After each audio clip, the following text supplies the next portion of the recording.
Kita mulai. Bismillahirrahmanirrahim. Assalamualaikum warahmatullahi wabarakatuh.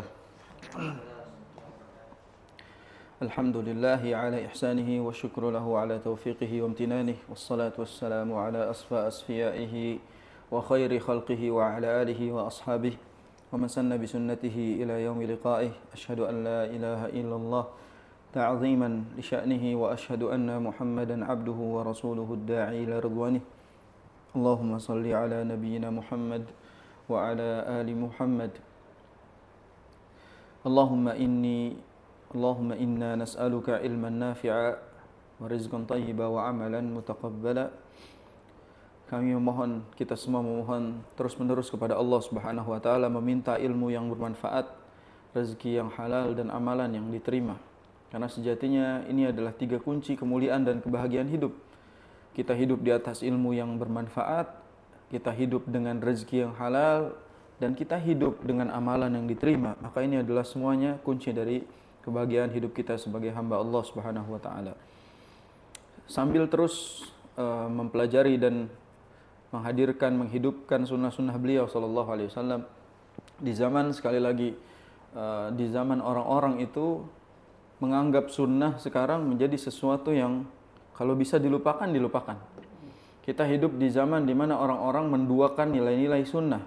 Atau kita hidup di zaman orang-orang yang saling mengklaim sunnah, namun sejatinya mereka belum tentu berada di atas sunnah.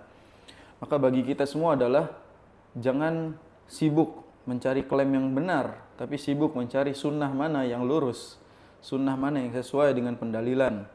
Jadi hiduplah di atas keilmiahan hidayah, bukan hidup di atas keilmiahan akal. Karena zaman sekarang kalau kita mengedepankan akal, logika kita, sejatinya banyak orang sudah mulai tersesat dengan logika mereka sendiri. Dan sebenarnya ini penyakit turunan, warisan dari umat-umat sebelum kita. Maka kalau muncul kesesatan-kesesatan, bid'ah, atau khurafat, atau yang lain-lainnya, itu sebenarnya kebodohan yang diwariskan. Sudah ada dulu gitu. Atau penyimpangan sekarang yang lagi viral dan seterusnya, itu sebenarnya penyimpangan yang diwariskan, sudah ada sebelumnya. Maka kita tidak perlu menyibukkan diri kita untuk hal tersebut, cukup menjadi umat Nabi yang sejati dengan terus mempelajarinya dan mengamalkan sunnah meskipun sedikit. Yang penting istiqamah. Mengamalkan sunnah sedikit, yang penting istiqamah, itu jauh lebih baik dibandingkan orang yang mengkaji sunnah hanya untuk mengkritisinya atau hanya untuk merasa lebih benar, merasa paling nyunnah daripada yang lainnya. Itulah alasannya sebenarnya kenapa para ulama benar-benar menasihati kita agar tidak fokus pada klaimnya, tidak fokus pada gelarnya. Jangan sampai kita ini fokus sama gelar ahlus sunnahnya, jadi mencari-cari mana ahlus sunnah yang benar. Jangan sibuk. Yang harus kita sibukkan adalah bagaimana mencari nilai sunnah yang benar itu, ya, sunnah yang sesuai dengan disampaikan oleh Rasul sallallahu alaihi wasallam. Insyaallah hari ini kita lanjutkan kembali kitab Bawa'its al-Khalas minadz dzunub, kiat-kiat terlepas atau terhindar dari dosa-dosa. Ini sudah selesai sampai kiat yang ke-9. Pertanyaannya, apakah sudah menjadi efek dalam hidup kita? Bahwa kita berbicara soal kiat menjauhkan diri kita dari dosa. Apakah dari 9 kiat sudah kita praktekkan sehingga kita benar-benar terjauhkan dan terhindari dari dosa? Itu pertanyaan. Ya, jangan sampai kita mempelajari 20 kiat selesai namun ternyata ya hanya sekedar teori. Kita masih di atas dosa, masih bergelimangan dosa, kan gitu.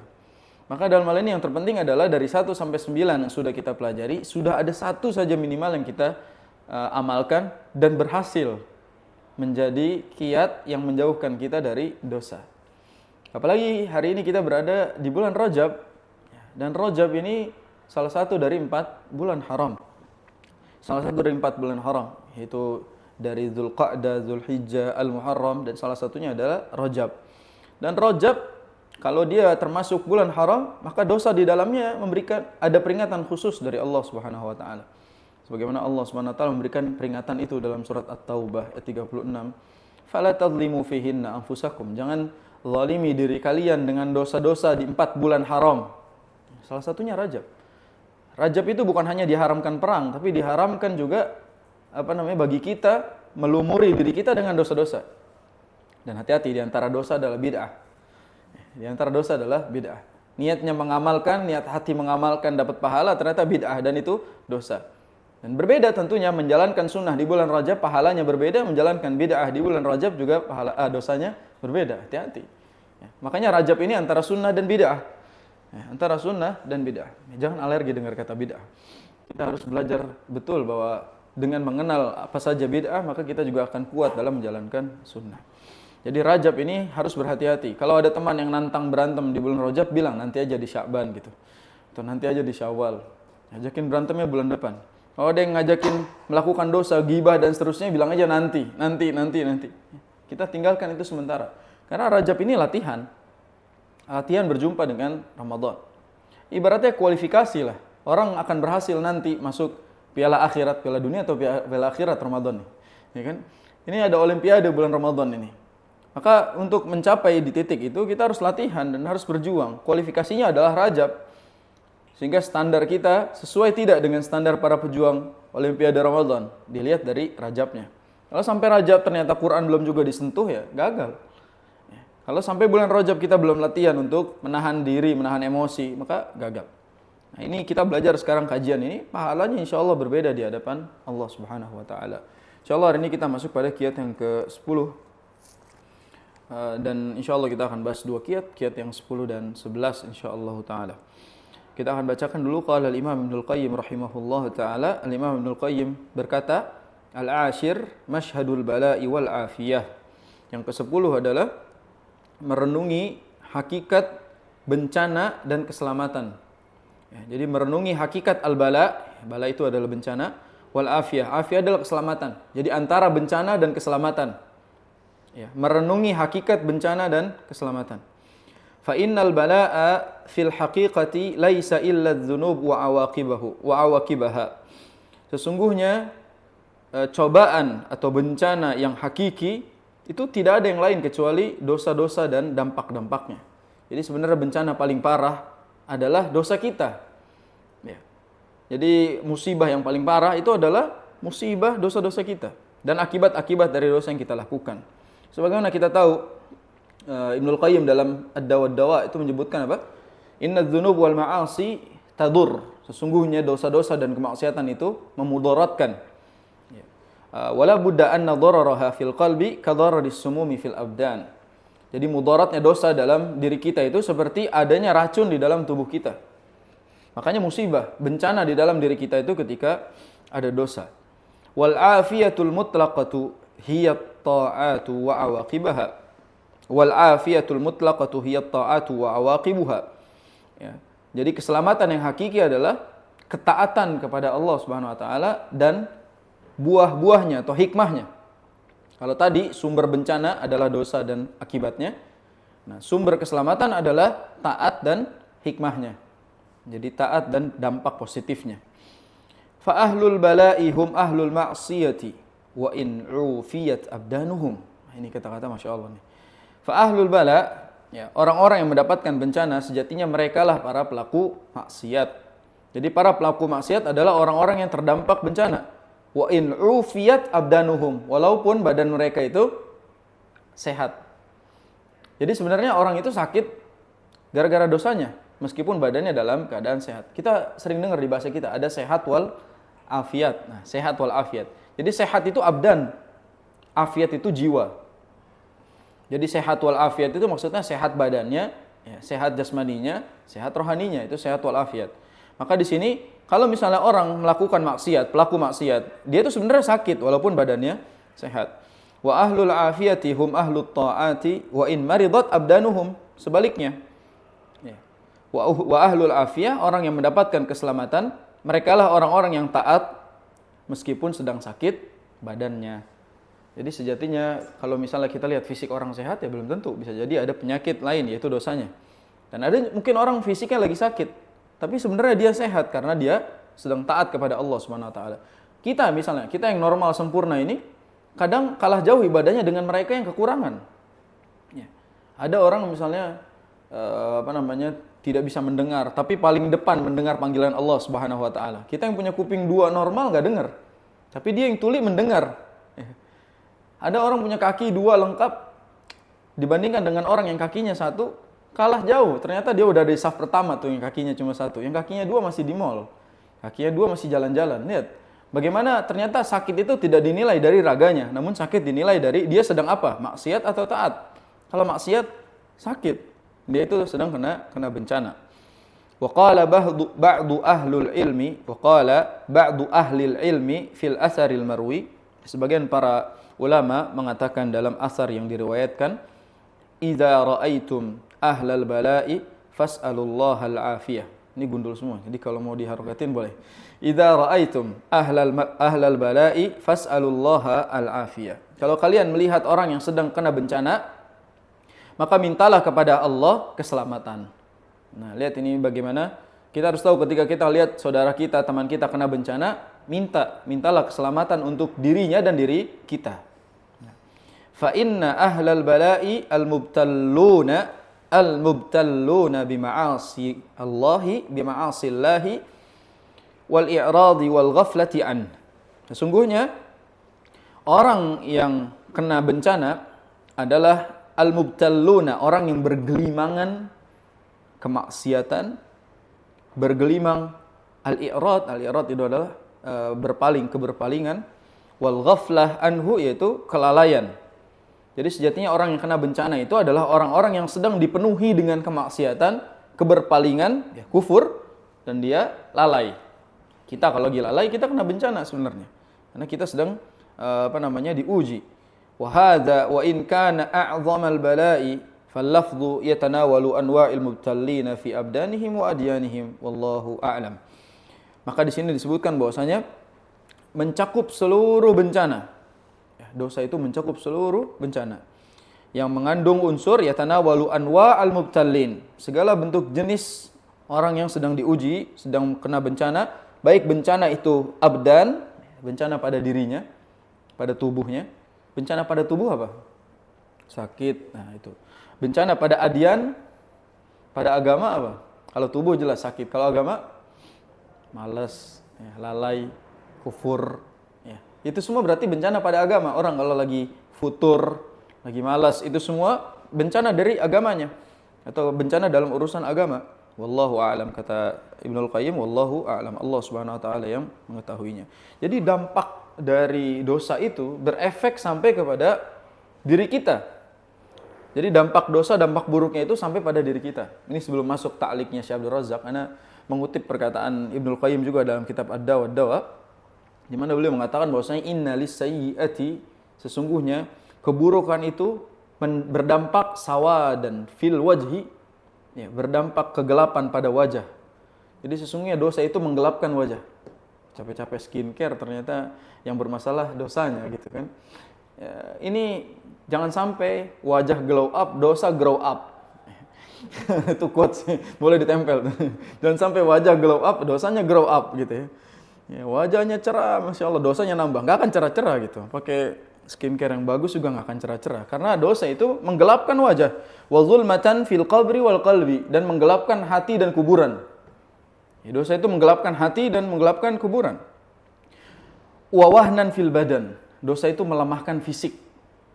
Dampak buruk dosa tadi, menggelapkan wajah, menggelapkan kuburan dan hati. Terus juga melemahkan fisik. Orang kalau fisiknya lemah itu bukan karena tua, tapi dia gara-gara dosanya banyak. Orang sholat itu nggak bisa panjang bukan karena udah tua, tapi karena banyak dosanya. Lemah badannya. Wa nuqsan fir rizqi, dan kurang rezekinya. Jadi rezeki itu dikurangin gara-gara dosa kita. Wa bughdatan fi qulubil khalqi, dan kebencian pada hati orang-orang, pada hati orang lain. Jadi orang lain itu benci sama orang ini.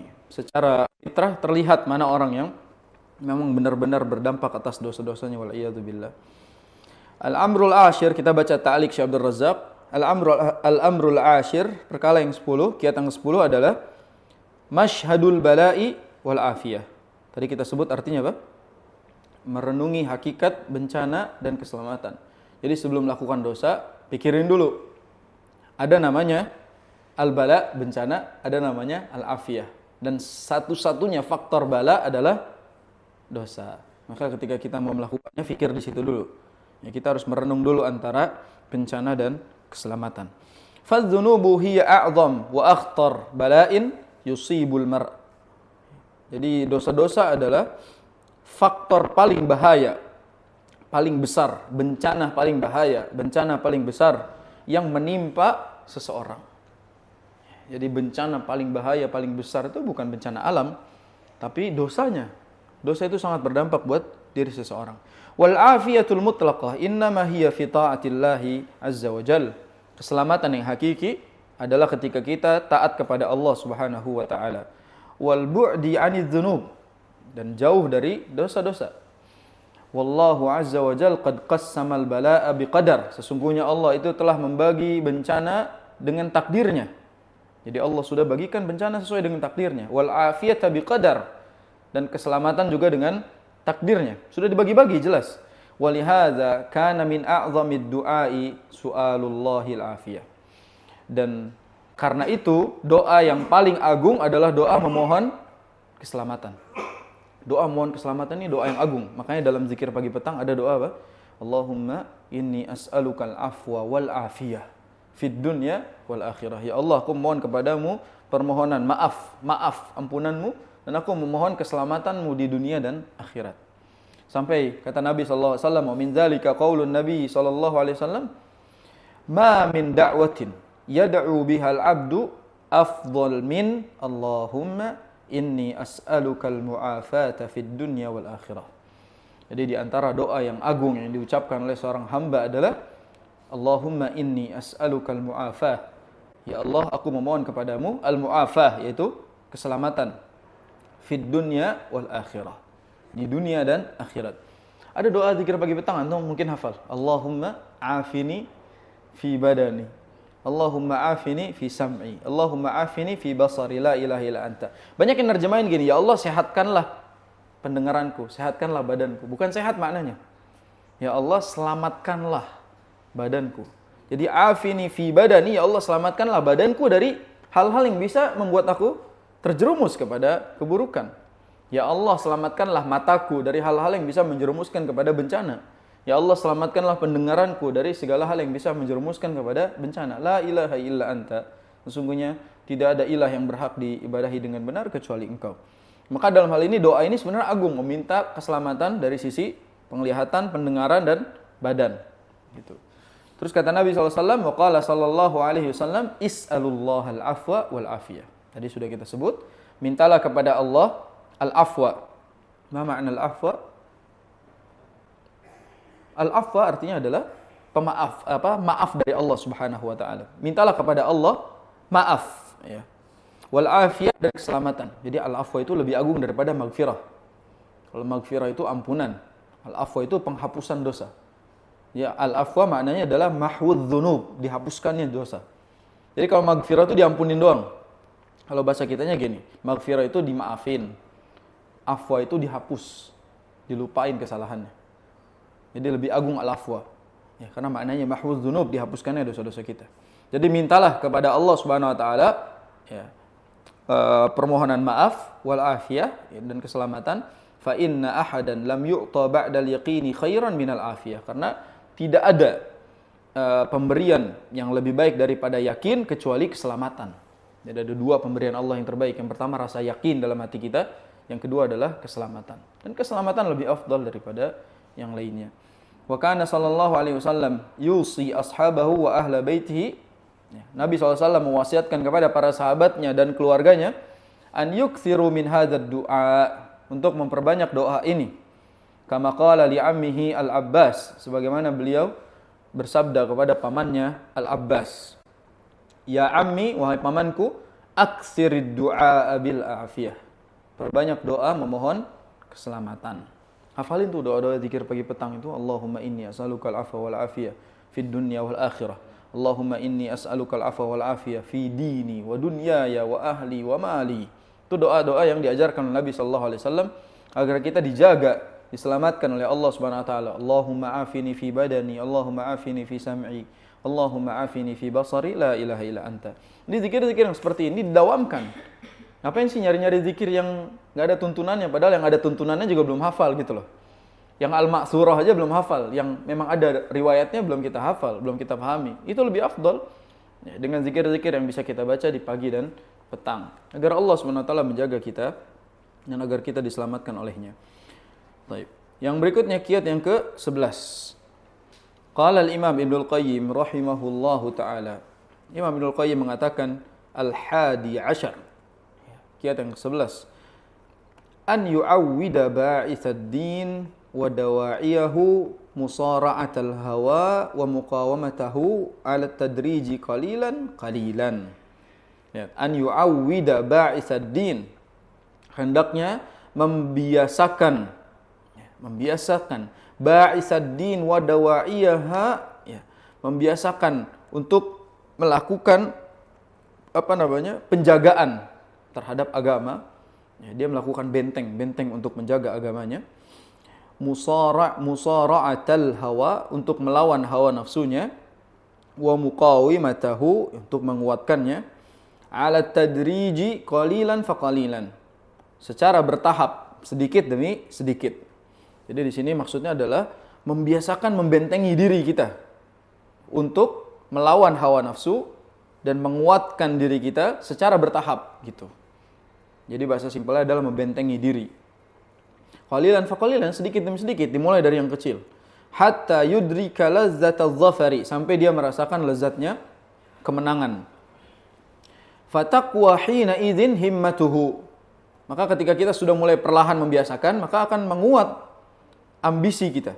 Fataqwa hina idzin himmatuhu, akan menguat ambisi. Himmah itu ambisi.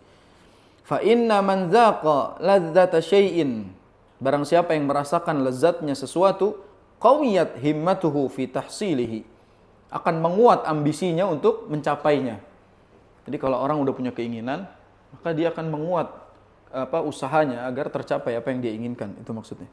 Wal i'tiyadu li mumarasatil a'mali syaqqah, ya, pembiasaan latihan menuju amalan-amalan yang berat, ya, yazidul quwa allati tasduru anha tilkal a'mal, menambah kekuatan yang nantinya memudahkan kita untuk melakukannya. Bahasa simpelnya adalah kalau kita terbiasa mengerjakan sesuatu yang berat, maka ketika melakukan sesuatu yang ringan akan gampang sekali. Jadi kalau kita sudah mulai terbiasa menghadapi, membentengi diri kita untuk cuma tidak melakukan dosa, itu biasa nantinya. Maka bentengi diri kita dulu walaupun berat, diusahakan, karena nanti akan menguat, akan memudahkan kita untuk meninggalkan yang lainnya. Walidzalika najidul quwa al-hammalin wa arbabis sana'i' asy-syaqqah tatazayad. Oleh karena itu kita jumpai kekuatan al-hammalin. Mana hammalin? Hammalin itu kalau bahasa kita adalah kuli panggul. Karena kekuatan kuli panggul itu bertahap kan. Dari yang ringan dulu sedikit-sedikit, nanti lama-lama ketika ditaruh beban yang nambah gitu loh. Jadi dimulai dulu dari yang biasa, nanti lama-lama terbiasa dengan yang berat. Wa arbab as-sana'i', arbab sana'i itu buruh pabrik. Arbab sana'i' maksudnya buruh pabrik. Asy-syaqqah yang pekerjaannya berat, tatazayad. Apa yang tatazayad? Kekuatannya. Jadi bertambah kekuatannya dari hari ke hari. Orang pertama kali kerja mungkin bebannya satu karung dulu. Lama-lama dia 5 karung sendiri jalan gitu. Karena dia semakin hari semakin biasa mengangkat itu. Kayak orang nge-gym lah misalnya. Mulai dulu dari yang 5 kilo, 10 kilo, 15, 20 kan gitu. Bertahap. Jadi dimulai dari yang kecil, nanti kita akan terbiasa dengan yang berat. Nah, bikhilafil bazzar. Bazzar itu harusnya. Bikhilafil bazzar wal khayyat wa nahwihima. Ya, lain hal seperti bazar itu yang suka motong daging jagal. Ya, jagal. Terus juga seperti penjahit. Kenapa mereka dicontohin jagal penjahit? Jagal penjahit itu kekuatannya segitu-segitu aja. Jagal tuh motong ayam ya gitu aja. Dia nggak tambah. Penjahit kekuatannya segitu-gitu aja karena tidak bertambah bebannya. Itu maksudnya. Bukan menghina pekerjaan ini, tapi maksudnya adalah seperti mereka yang mungkin monoton setiap hari segitu, ya tidak menambah kekuatannya, ya, tidak menambah kualitas kekuatannya. Itu maksudnya. Wa man tarakal mujahadata bil kulliyah dha'ufa fihi ba'itsud din. Barang siapa yang menghilangkan atau barang siapa meninggalkan kesungguhan berusaha secara keseluruhan, maka akan melemah motivasi agamanya. Jadi akan melemah nih. Dia akan kehilangan semangatnya untuk beribadah. Kalau dia meninggalkan usahanya, emang berat di awal, kalau dia tinggalkan dia akan benar-benar hilang keinginannya untuk belajar agama. Wa qawiya fihi ba'itsus syahwah, akan menguat motivasi untuk syahwatnya. Wa mata 'awwada nafsahu mukhalafatal hawa ghalabahu mata arad.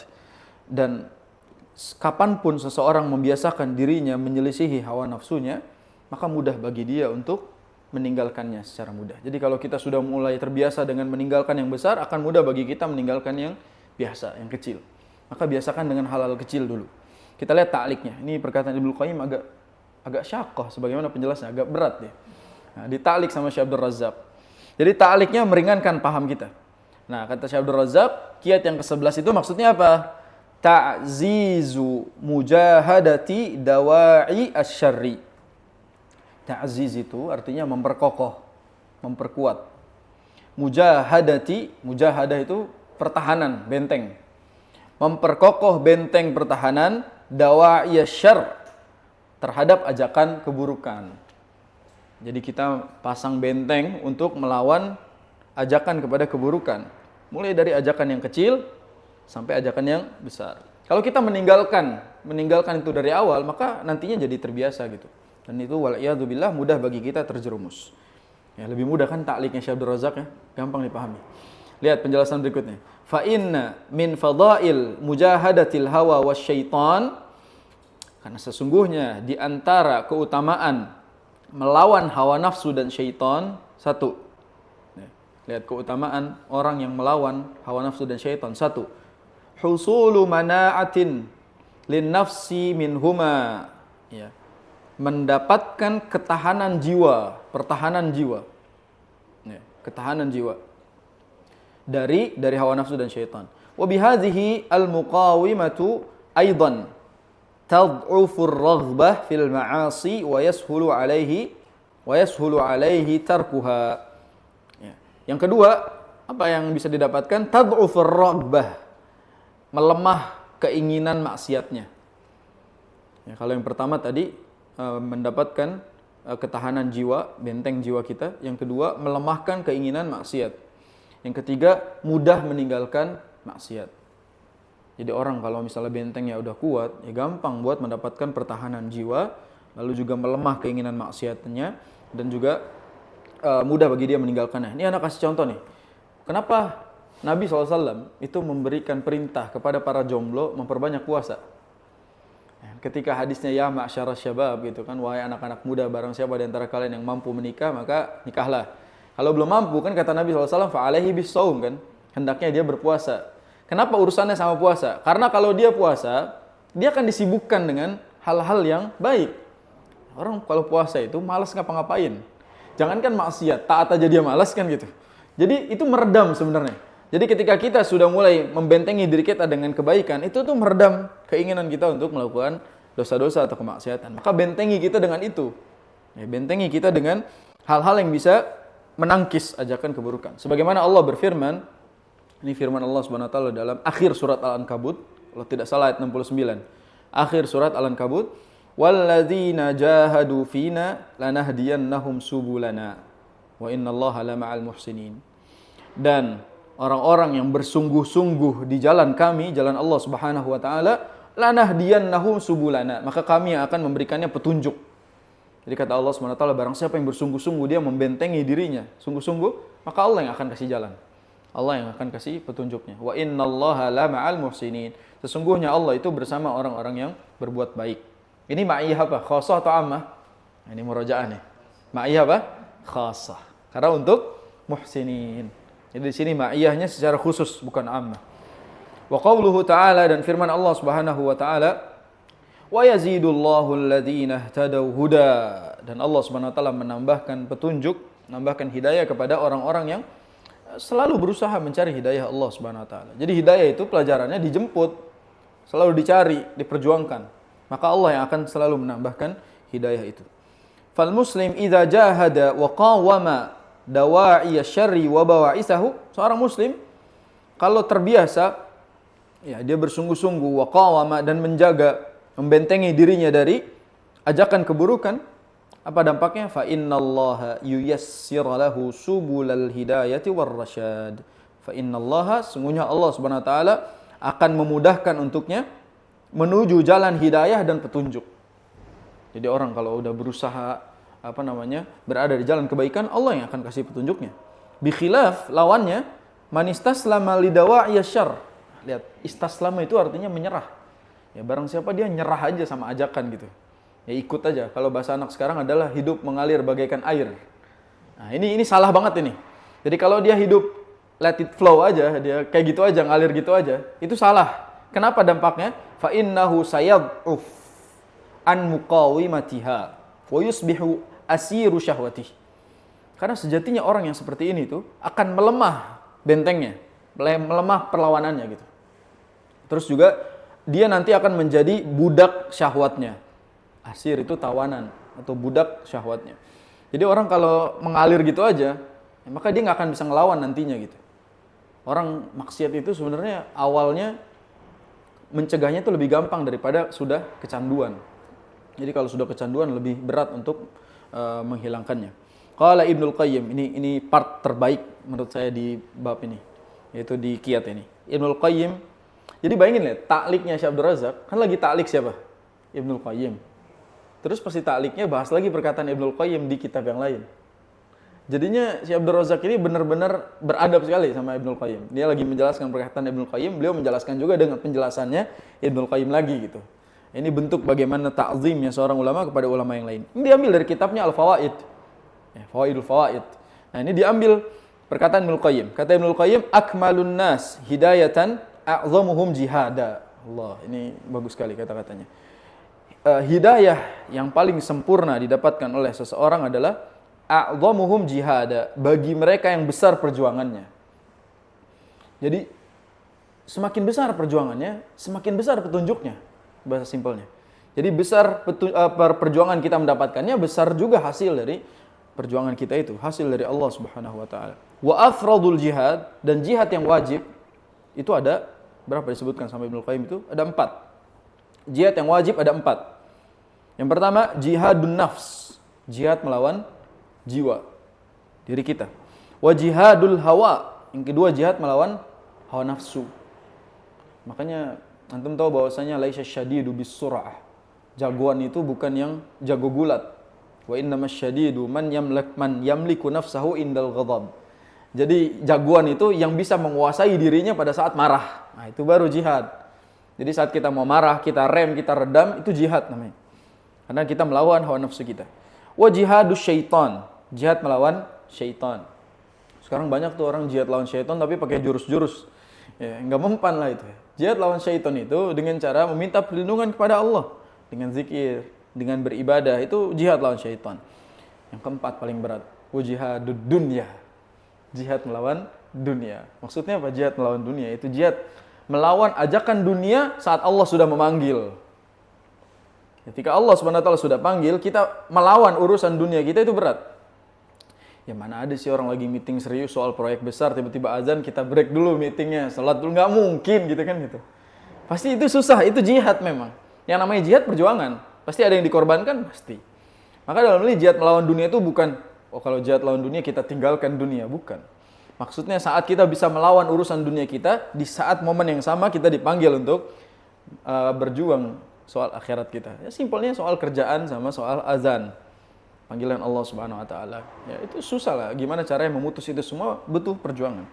Kata Ibnu Qayyim, "Faman jahada hadhil arba'ah", barang siapa yang berjihad di 4 jihad ini, hadahullahu subula ridah. Allah akan memberinya petunjuk kepada jalan yang diridhoinya. Al-musilah ila jannatih, yang langsung mengarah kepada surganya. Jadi Allah Subhanahu wa taala akan mengarahkan dia ke jalan yang treknya itu menuju surga. Ya, kita nggak akan dibiarkan menyimpang sama Allah, kita arahkan lagi ke jalan yang benar menuju surganya. Wa man tarakal jihad, dan barang siapa yang meninggalkan jihad yang 4 ini, fatahu minal huda, dia akan lenyap kehilangan hidayah Allah bihasabi ma attala minal jihad, berdasarkan dengan jihad yang ia tinggalkan. Jadi kan ada 4 jihad tadi itu. Ya minimal 1 jihad kita istiqomahkan lah. Apa yang paling gampang dari 4 jihad itu? Yang pertama jihad melawan jiwa, melawan diri sendiri.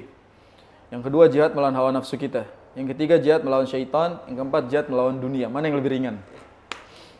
Mana yang lebih ringan dari 4 jihad ini dan mana yang paling berat? Kelihatan kalau misalnya kita bilang yang paling berat adalah jihad melawan dunia, berarti sedang sibuk, gitu kan? Padahal jihad yang paling berat adalah jihadul hawa, kan gitu.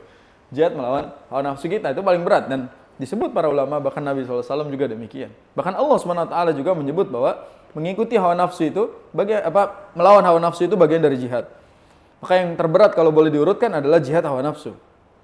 Yang paling ringan apa? Sebenarnya yang paling ringan adalah jihadus syaitan. Jihad melawan syaitan. Kenapa? Justru lebih berat melawan diri kita sendiri daripada syaitan. Karena kadang diri kita lebih syaitan dari syaitan gitu loh. Ya, itu susah gitu. Kita melawan malasnya diri kita tuh berat. Tapi kalau soal menjihati syaitan mudah aja. Contoh misalnya makan pakai tangan kanan kan udah jihad lawan syaitan. Ya, baca auzubillahi minasyaitonirrajim udah jihad lawan syaitan. Tapi jihad lawan diri kita sendiri lagi malas. Itu berat. Maka sebenarnya urutannya itu yang paling mudah adalah jihad melawan syaitan, kedua jihad melawan diri sendiri, yang ketiga jihad melawan dunia, yang keempat jihad melawan hawa nafsu. Itu kurang lebih wallahu alam itu perspektif masing-masing jihadnya dan perspektif ambisinya masing-masing. Dilihat dari apa yang sedang ia prioritaskan, maka kita tahu mana jihad yang paling berat dan paling ringan. Intinya kiat yang ke-10 berbicara bahwasanya kiat yang ke-10 adalah merenungi hakikat bencana dan keselamatan. Ingat, sumber bencana adalah dosa, maka tinggalkan. Yang ke-11 adalah memperkokoh perlawanan. Dan sebaik-baiknya perlawanan adalah dengan cara taat. Simpelnya gitu aja. Ini berkesinambungan sebenarnya. Jadi antara keselamatan dan bencana, kalau kita perkokoh keselamatan, maka kita akan terhindar dari bencana. Itu rumus akhirnya, dan itu korelasi dari masing-masing kiat. Hadza wallahu a'lam bissawab. Semoga Allah Subhanahu wa taala mengampuni kesalahan yang terucap, mengampuni kesalahan sikap, dan semoga Allah Subhanahu wa taala menjauhkan diri kita dari dosa-dosa. Takut sebenarnya bahas tentang kiat-kiat terlepas diri dari dosa, kita sendiri malah berlumuran dosa gitu. Takut, ini tuh berbahaya buat diri kita. Sambil meminta pertolongan Allah agar kita berusaha semaksimal mungkin menjauhkan diri kita dari dosa. Wallahu a'lam bishawab. Subhanakallahumma bihamdika asyhadu an la ilaha illa anta astaghfiruka wa atubu ilaik. Assalamualaikum warahmatullahi wabarakatuh.